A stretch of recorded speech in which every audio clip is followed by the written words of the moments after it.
لیکن گورنمنٹ کے طاقت کے استعمال کی وجہ سے صرف گوادر ہی نہیں کہ پورا بلوچستان آج جل رہا ہے کہ مجھے کچھ نہیں چاہیے، عوام کے حقوق، عوام کے مسائل کے علاوہ کوئی حق نہیں چاہیے، کچھ نہیں چاہیے۔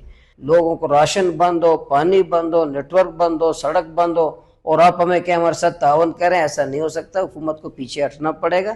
تو میں بلوچستان کے آگ کو ٹھنڈا کرنے کے لیے اپنا کردار ادا کر سکتا ہوں، ایک ٹیبل پہ بیٹھا سکتا ہوں، آپس میں بات کریں، مسئلے حل کریں۔ ہمارے مسئلے بڑے نہیں ہیں، ہم آپس کے ہمارے مسائل ہیں۔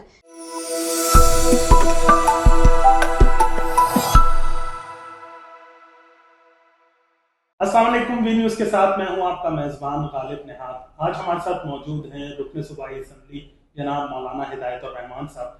ان سے گوادر کی صورتحال سے متعلق صوبے کی دیگر صورتحال پر بات کریں گے۔ سب سے پہلے تو وی نیوز کو وقت دینے کا بہت شکریہ۔ بہت شکریہ، آپ نے بھی موقع دیا۔ مولانا صاحب یہ بتائیے گا، گوادر کی صورتحال ایک دفعہ پھر خراب ہو گئی۔ ہم دیکھتے ہیں کہ ہر سال کوئی نہ کوئی جماعت، کوئی نہ کوئی تحریک، کچھ نہ کچھ لوگ اکٹھے ہو کے اپنے حقوق کے لیے احتجاج کرتے ہیں۔ یہ سلسلہ کب تک جاری رہے گا؟ بسم اللہ الرحمن الرحیم۔ دیکھیں، حق کے لیے پرامن جمہوری جدوجہد کرنا ہر سیاسی جماعت کا بھی حق ہے اور ہر فرد کا بھی حق ہے۔ جمہوری معاشرے میں پارٹیاں بھی جدوجہد کرتی ہیں اور فرد بھی روڈ کے کنارے کھڑے ہو کر کے اپنا احتجاج ریکارڈ کر سکتے ہیں۔ پرامن احتجاج کرنے کا ہر کسی کو حق ہے، جب بھی اس پر ظلم ہو اور کسی حق کو اس کا چھینے۔ یہ سرکار کی، گورنمنٹ کی ذمہ داری ہے کہ اس کی بات سنے، ان کے ساتھ بیٹھے، اس کا مسئلہ حل کرے، جائز بات اس کو حل کرے، ناجائز کو قائل کر دے کہ بات غیر قانونی ہے، ناجائز ہے۔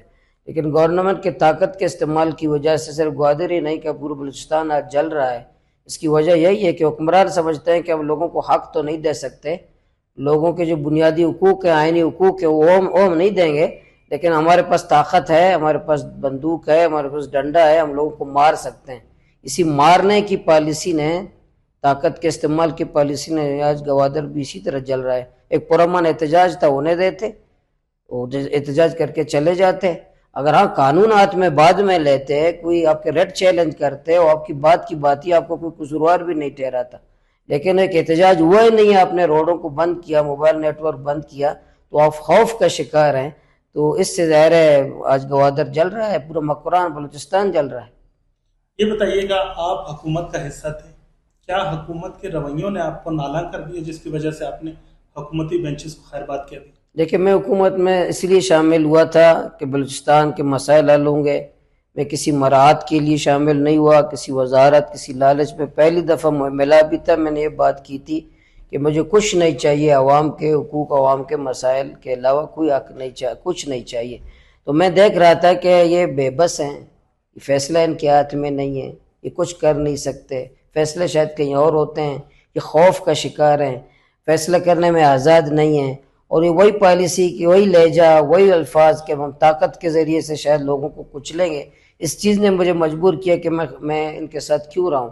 جب یہ بلوچستان پہلے سے جل رہا ہے تو ان کی پالیسی اور رویہ اور باتیں اور لہجے پھر اسی طرح کے ہیں، تو میں اس حکومت کے ساتھ نلکے اور نالی کے لیے تو میں نہیں گیا تھا، تو میں اپنے حقوق کے لیے گیا تھا۔ جب اس کے لیے ان کے رویے ٹھیک نہیں ہے تو میں کیسے کیوں رہا ہوں ایسی حکومت کے ساتھ۔ آپ نے ایوان کے اندر بھی اپنا احتجاج ریکارڈ کروایا، جس پر وزیر اعلیٰ بلوچستان نے آپ سے معذرت طلب کی۔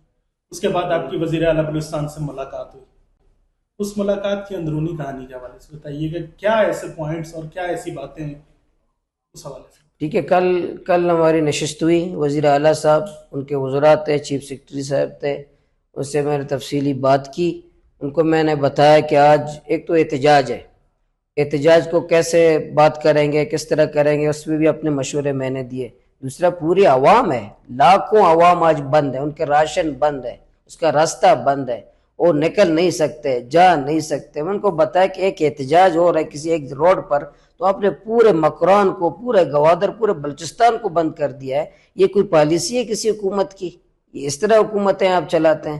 اس طرح آپ کسی احتجاج کو مینج کرتے ہیں؟ تو یہ میں نے بالکل کھل کے اس سے بات کی۔ انہوں نے کہا نہیں، باہر سے لوگ آتے ہیں، بڑی تعداد میں آتے باہر آنے دے لوگوں کو، کیا حرج ہے، آئیں، کسی علاقے کے رہنے والوں کو کیسے ہم روک سکتے ہیں؟ آئیں، پورے پاکستان کے لوگ آئیں جائیں، بلوچستان کے ضلع کو دوسرے ضلع پہ پابندی لگاتے ہیں، تو ہم کہتے ہیں لاہور والے بھی آئیں، اسلام آباد والے بھی آئیں، ہر جگہ کے آئیں۔ تو آپ ایک طرف تو یہ کہتے ہیں کہ بھئی بلوچستان میں جو ہے پنجاب کے لوگوں کو آنے نہیں دیتے ہیں،